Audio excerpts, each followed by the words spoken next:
Welcome to today's video. So we're looking at another calculator, this time an Elsi Mate EL8005 by Sharp. So I believe this is a similar era to the Casio that I looked at recently. However, this one seems to demand that we have, so that's 6 or I think that's 8 volts DC at 0.45 watts or 4 AA's. So let's yield to its battery requirements. Positive there, negative there, positive, negative. Let's find some more batteries in the treasure trove that is a selection of batteries. Here we go. Negative, positive. Pop on the cover. So made in Japan, with a very old, what looks like just something that would keep the batteries in place and stop them rattling about. Oh, hang on.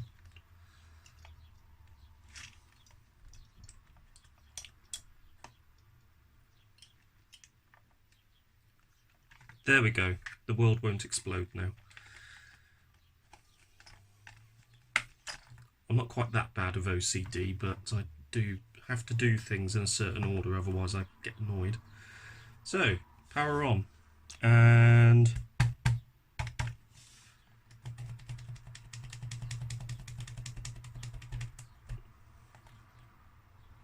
no power, unfortunately. Not to worry. Let's pop out the batteries.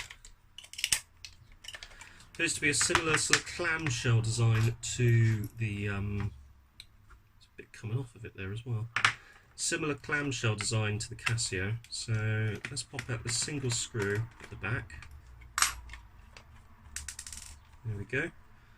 And let's see what happens when we gently prise this top cover off. So we'll get this into here. Don't want to try and do that too much because you will damage that, as I have done. Maybe easier to go from this end, where you can actually prise it apart enough to get the screwdriver in there.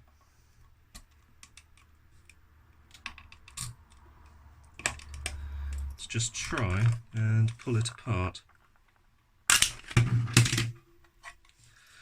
Well, that worked better than I expected. No date markings on the plastic moulding. What do we have in here? So, I have the main circuit board here. I think I've just worked out why it requires a lot more in the way of battery. If we take this off, I think we're in for a little bit of a surprise. So this will be our main logic board here. That is connected by a ribbon cable. If you take it off, look at that. That is one very cool vacuum fluorescent display.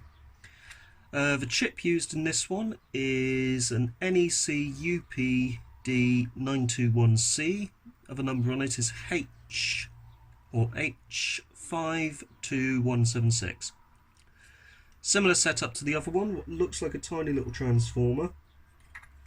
As you can see there, selection of capacitors, the vacuum fluorescent tube, which has, what I can tell, not gone to air, which is good.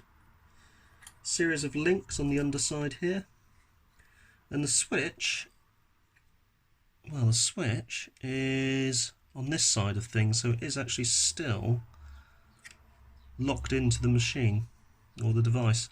So what I should be able to do, this might be a little bit more difficult, is you need to pop out these two side pieces, just flex them gently while simultaneously pressing the switch to try and pop it out a bit. Doesn't seem to want to go. Let's try it from the back. So if we come from the back, because you've also got this one at the front here which holds it in place. So ideally I want to get this out to have a look at the underside of this board, see if we have any corrosion or anything else to worry about underneath. So let's just keep that out of the way.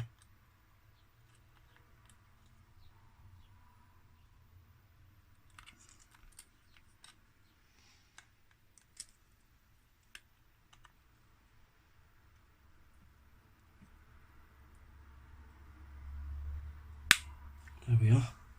Whoa, it makes horrible noises. However, that is out, pretty much. Just have to really gently flex it. So from this side, prise this one out here and lever up there. Same over this side. There we go. And there we go. And over here, have something in there, so there. And the board is locked in there as well, so that's coming out. So what have we stuck in by now? So over this side, little prise. Oh, that's actually broken it, but not to worry because that does release it. We can repair that after. The main one is this one here. So if I put that there, prise that to one side and gently pull out. Probably from this side would be best.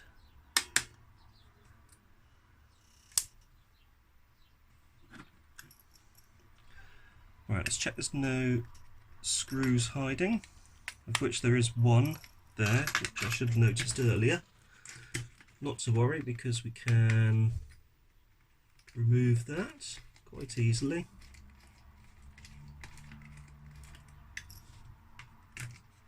And now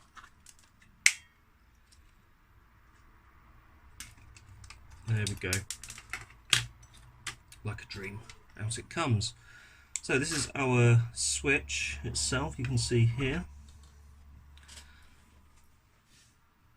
and that's the top of the switch there. Whether this will work, I don't know, but let's put a bit of switch cleaner onto a cloth. Just give that a gentle clean, like so. Let's do the same with the actual switch here. I need to sort that out in a second. Let's clean up around here.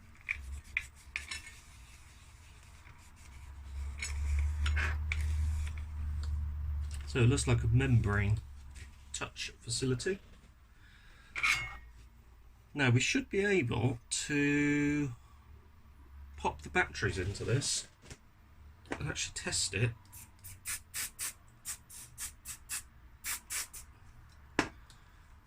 In situ, so without having to use any kind of sort of crazy pop-in batteries in, trying to hold them in place malarkey. Now, if I remember rightly, imagine that's on top, this one is negative, that's positive, negative, positive.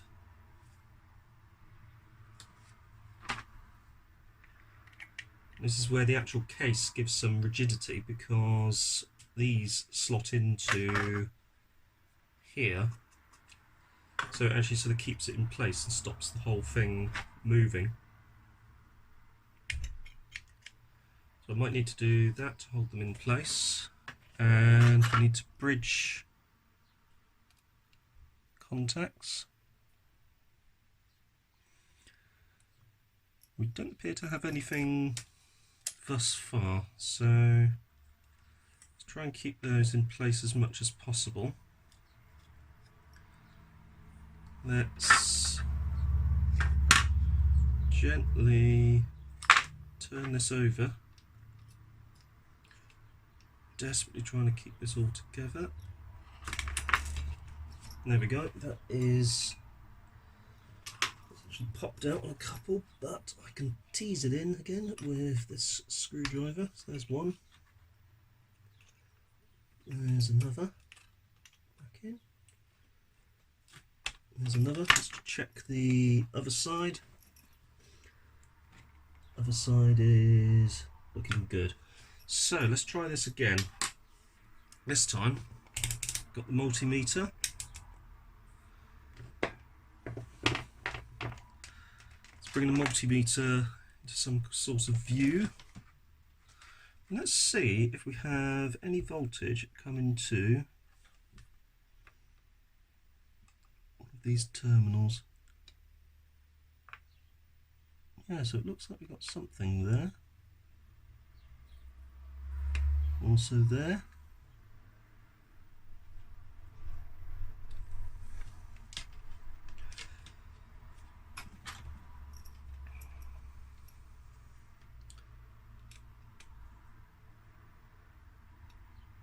Let's rest this onto here. So this will act as our switch for the moment.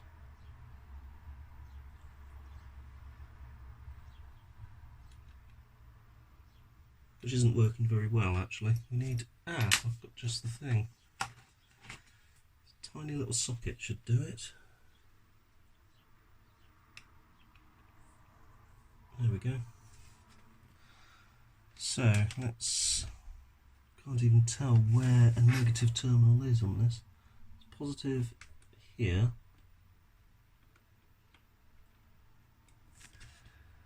Negative, let's try one of the battery terminals, negative points.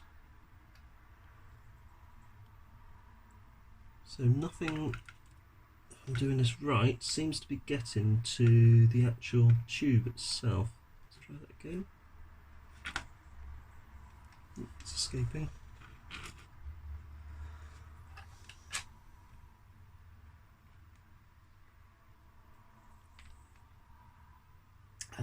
Negative here.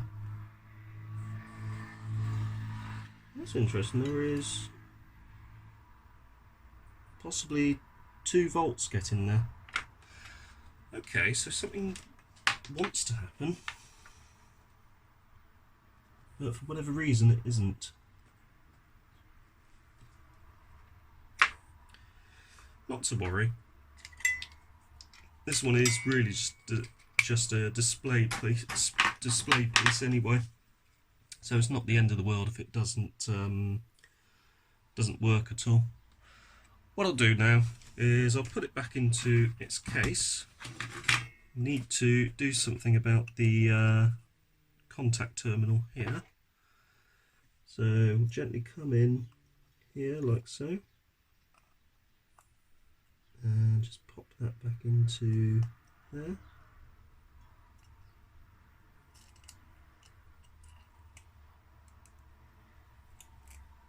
There we go. Let's pop it back in.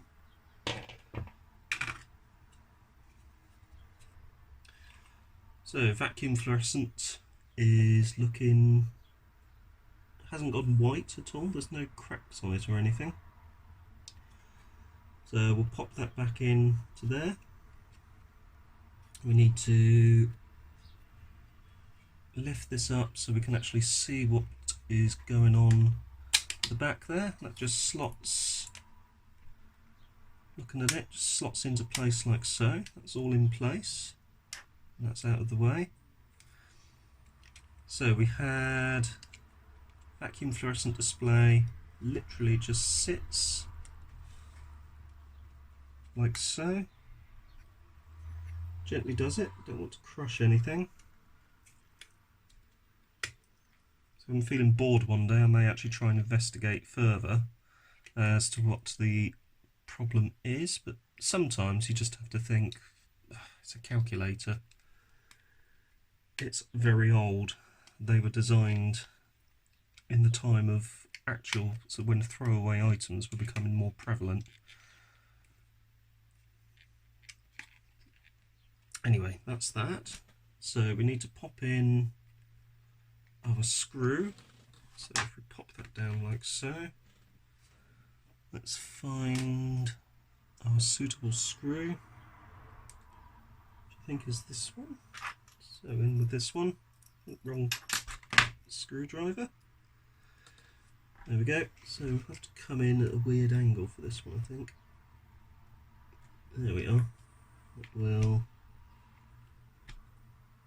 we go. That's nicely done. Top cover on.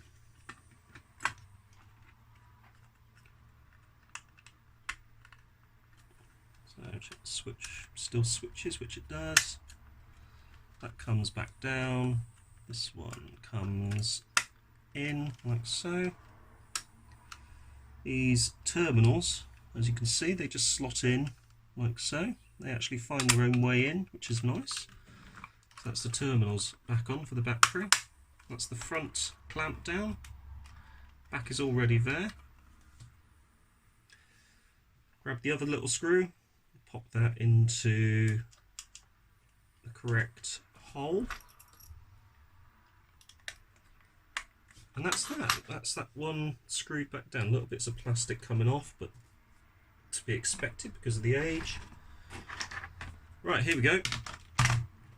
So 1, 2, 3, 4. Doubt this will work, but stranger things have happened. Nah, I didn't think it would. It's also quite possible that the display itself has just stopped working. You know, it's very old. These things can lose emission, so if this was used extensively, it's quite possible that the cathodes have lost emission. Who knows? But that's that. It's just a nice, interesting little shelf piece now. Just nice to have. Anyway, if you found the video... that's better. If you found the video interesting, don't forget to hit the like button. Don't forget to subscribe. Don't forget to hit the notification bell and do everything else that you're supposed to do that those popular YouTubers tell you to do. But once again, thank you very much for watching, and I will see you in the next video.